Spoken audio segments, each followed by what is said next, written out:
Welcome to day 8 of the Euros, and Scotland managed to hold England. Let's take a look.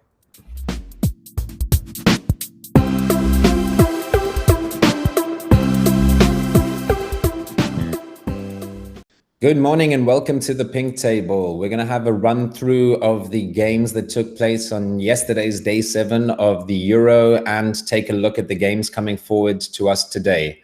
So, Damien, what did you think of the games yesterday? Well, as everyone knows, there were 3 games. There weren't many goals yesterday. I think there was a total of 2 goals across the 3 games.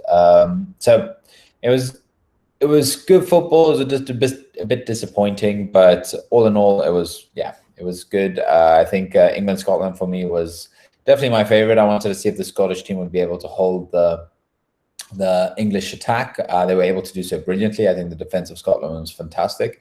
It was a poor performance from England. A lot of criticism there. Also around Southgate for taking off Foden. I thought that was a bit of a strange move at that point, because I think it was a game that needed that talent which Foden could provide, that moment of brilliance to get through the Scottish defense, which he removed. So a bit odd there, I thought.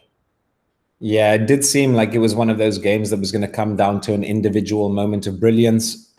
Excuse me. Taking off one of their best players at that point in terms of technical skill didn't seem like a great idea.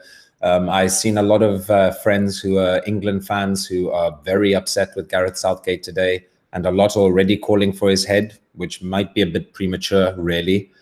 Because if you think about it, England could have happily decided to play out a 0-0 yesterday to see them through the group.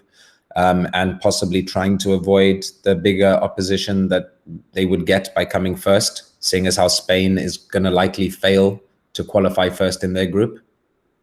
Okay, interesting. Yeah, I didn't think about that. But rewinding back in the day, we started off the day with Sweden versus Slovakia. A big surprise there with Sweden winning. I actually would have expected Slovakia to win, as it was do or die for them.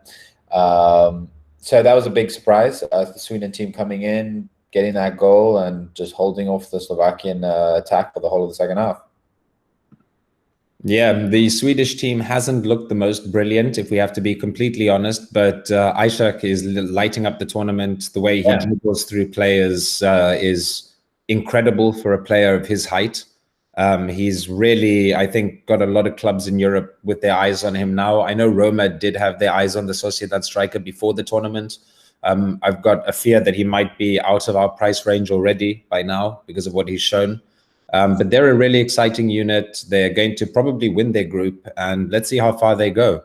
The other game of the day that was quite interesting saw the Czech Republic take on, who was in Croatia, that's correct, yeah. And Patrick Schick netting his 3rd goal of the tournament off of a penalty. But the Croatian team did manage to pull back through Ivan Perisic, the Interman. We don't know how much longer he's going to be an Interman, but he did pull back the goal, and that saw out another 1-1 draw. Yeah, not the most exciting game, but it was good for the Czech Republic, the 1-1 draw, not for Croatia there.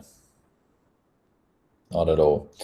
But yeah, it was a good game. I was expecting a lot more, and I was also expecting a lot more from Croatia, seeing that for them as well, it was in or out. So now they're going to be fighting for the best qualified 3rd place team, which was very surprising, because I think we predicted them to actually do quite well in that group.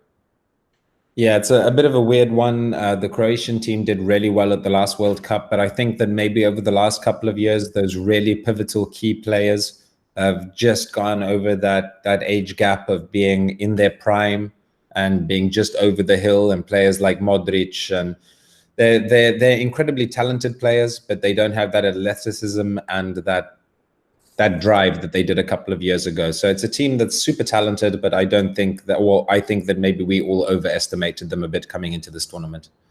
I think they're missing a striker. That's one of the biggest issues here. It's like, without Mandzukic up front or Jovic, I don't understand why. Like, Rebic is not theoretically an out-and-out striker. He's a second striker. But yeah, so I think that's where they're missing out on. But very excited for today. Been looking forward to this day since coming back from Rome on Wednesday. Very good football. We're starting off the day with a good Hungary-France. seeing what the French team can do against Hungary, and seeing if Hungary can hold off France as they did with Portugal up until the 88th minute. So going to be interesting there. I don't see Hungary holding off though.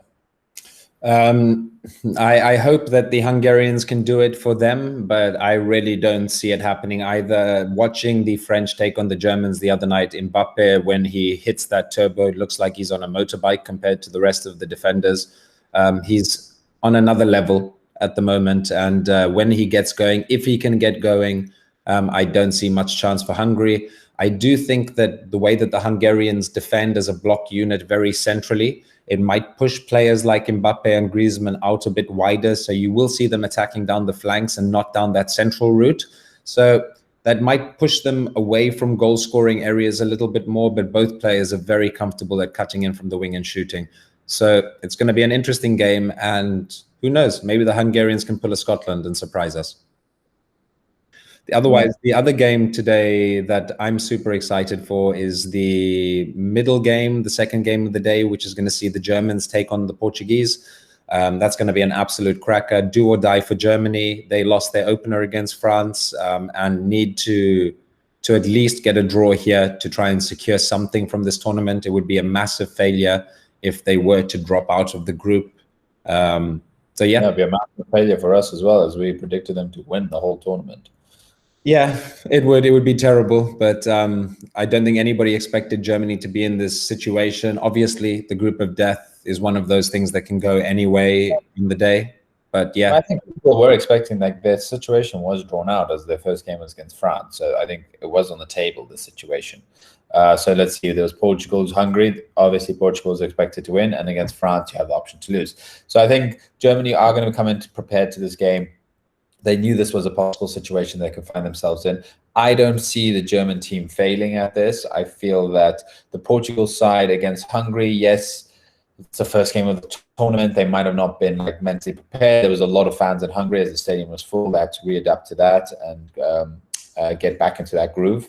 I feel that if Portugal come in with the same mentality and the same attitude towards as they did with Hungary, I think the German team is going to finish them off, because Germany did not look bad against France. No, the German team really didn't look bad, but as we were just saying about the Croatian team missing a striker, the German team along with the Spanish team really do look like two big teams that don't have a front man right now, and I think that might hurt them in the long run. They do have a lot of talent in and around the box, let's not deny that. And if reports coming out of the German camp are correct, Kai Havertz is most likely going to be benched for this next game, and replacing him on the field is not my main choice, which was Timo Werner, but Leroy Sané is likely to start this game in his place, which we all know what Sané offers. He's a very direct player. He'll take his man on, he'll jump his man, and will be a more direct goal threat, which is great for Germany. Yeah, and then wrapping off the day today at 9 o'clock kickoff from Sevilla, we have Spain versus Poland. I think for both teams here, it's once again do or die. We're getting to the phase of this tournament that one false mistake now is you're out.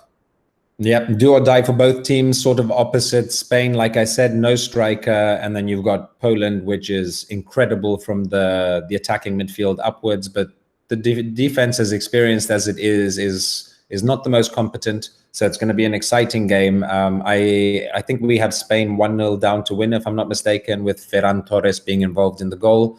It might have been 2-1 or 1-1, but we had it down with some goals and being a close affair between the two teams. Yeah, so I'm excited about that. And yeah, it should be a cracking day of football. Yeah, so I'm really excited. I'm already tuned in. I've got a German living with me in the house, so the atmosphere is palpable here. And stay tuned, and we'll be bringing you more news from the pink table.